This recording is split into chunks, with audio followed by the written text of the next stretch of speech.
Muito boa noite, que paz de Jesus esteja conosco nessa noite, em todos os momentos. Vamos levar a Ele nosso pensamento, nossa gratidão, nosso sentimento. Pedir a Ele que esteja conosco nesse instante, que Ele nos inspire, que nos influencie, que nos oriente, que a gente possa aproveitar esses momentos para refletir sobre nossas vidas e sobre o caminho certo a trilhar.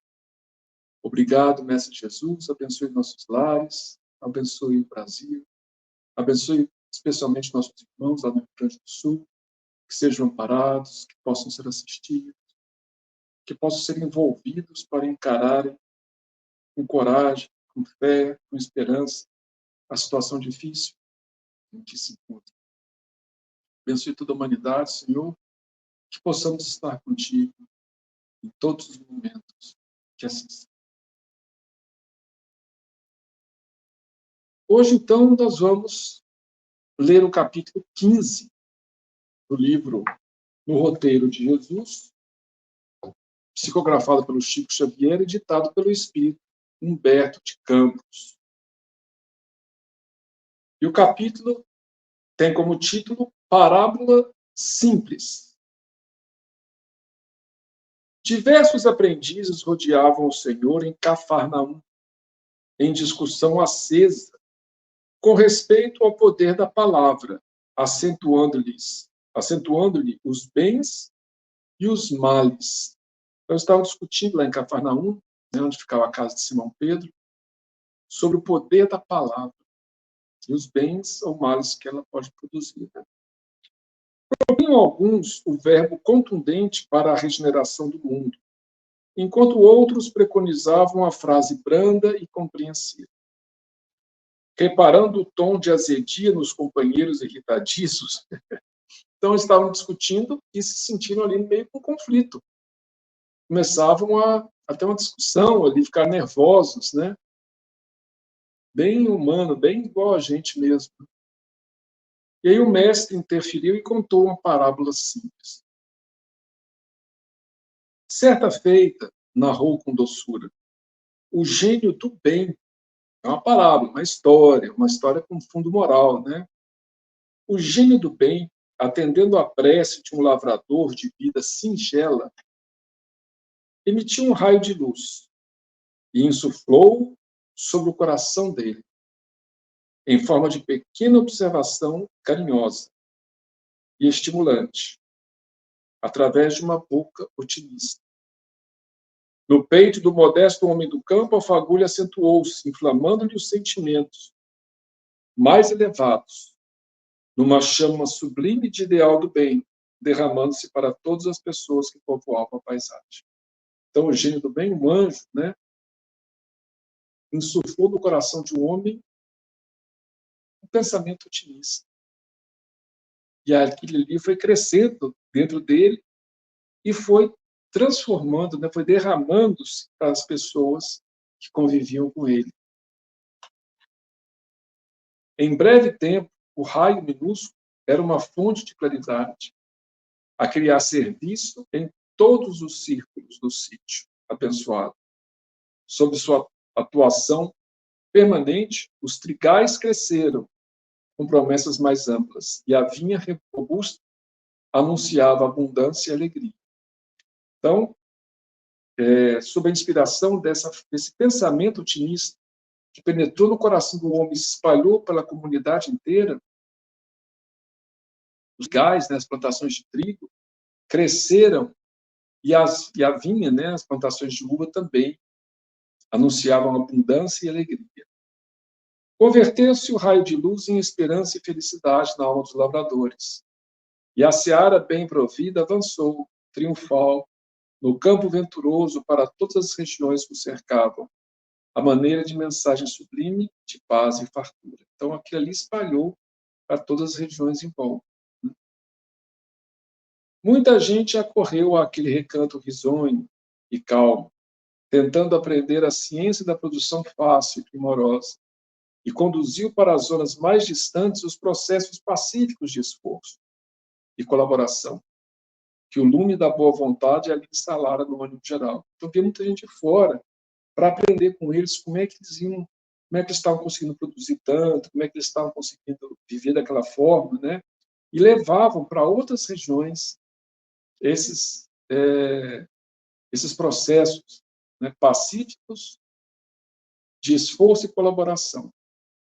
Então, tudo aquilo baseado num pensamento, numa palavra, né, pensamento que penetrou no coração do homem e espalhou boa vontade, alegria por todos aqueles irmãos, otimismo, né, por todos aqueles que conviviam.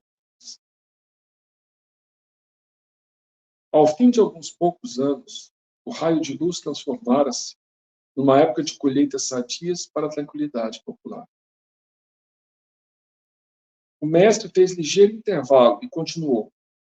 Veio, porém, um dia em que o povo afortunado, orgulhando-se agora do poderio obtido como auxílio oculto, se esqueceu da gratidão que devia à magnanimidade celeste e pretendeu humilhar uma nação vizinha.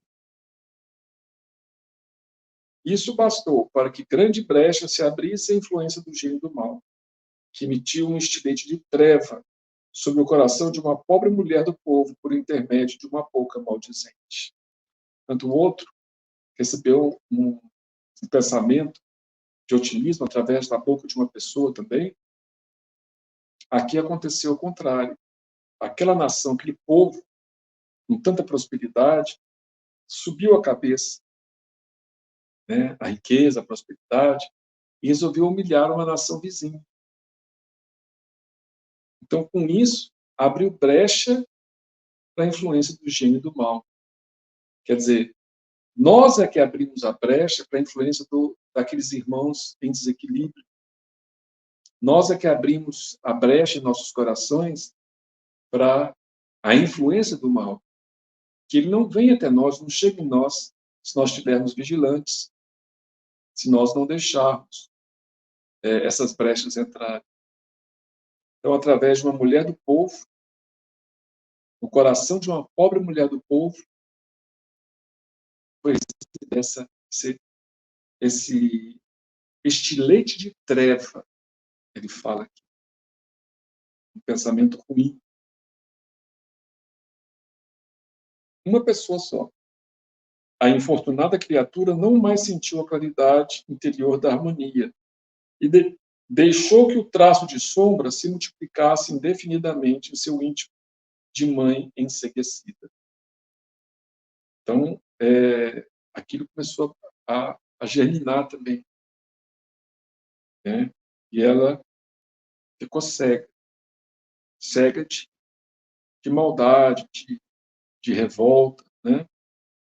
Logo após, despejou a sua provisão de trevas na alma de 2 filhos que trabalhavam no extenso viento, e ambos, envenenados por pensamentos escuros de revolta, facilmente encontraram companheiros dispostos a absorver os espinhos invisíveis de indisciplina e maldade, incendiando vasta propriedade, empobrecendo vários senhores de rebanhos e terras, dantes prósperos.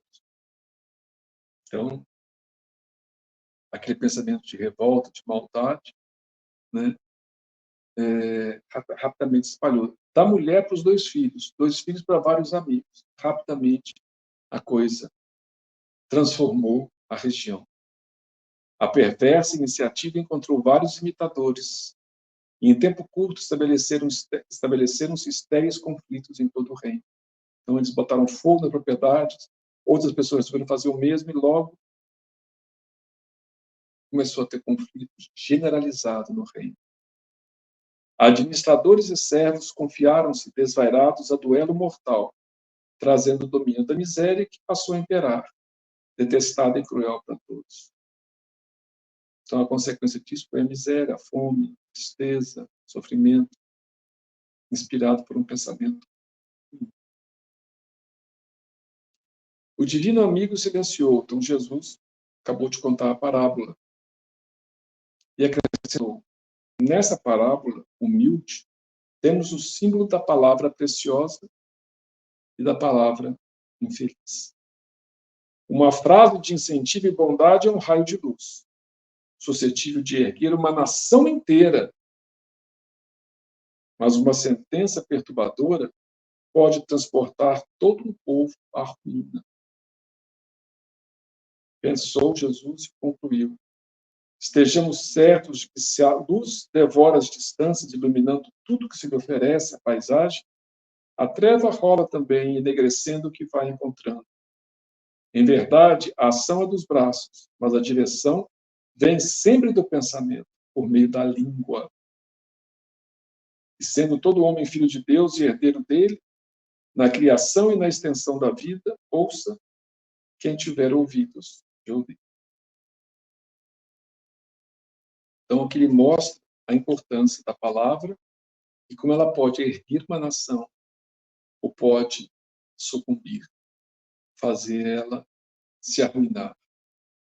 E a gente tem que estar sempre atento a isso. A gente não deve acolher pensamentos, palavras, situações que visem a revolta, principalmente, né, a tristeza, o desânimo, porque isso não são sentimentos inspirados por Deus ou por seus mensageiros. Jamais.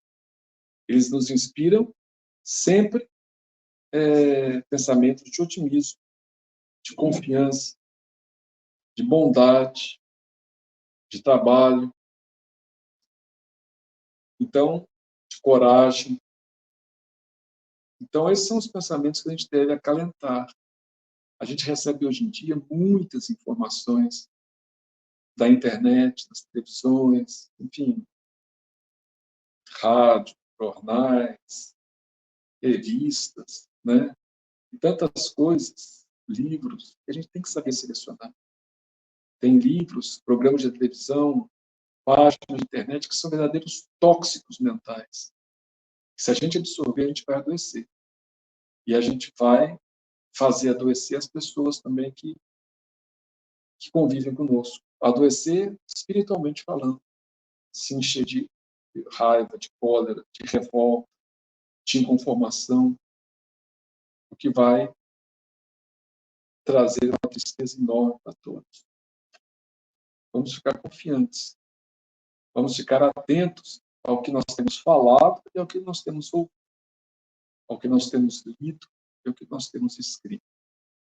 Mesmo que seja nas páginas da internet, que a gente acha que não tem importância, mas tem. Às vezes, uma palavra que a gente coloca pode levantar o dia de uma pessoa, uma palavra de otimismo, uma mensagem espírita, uma mensagem cristã, pode levantar, às vezes, o ânimo de alguém que está abatido.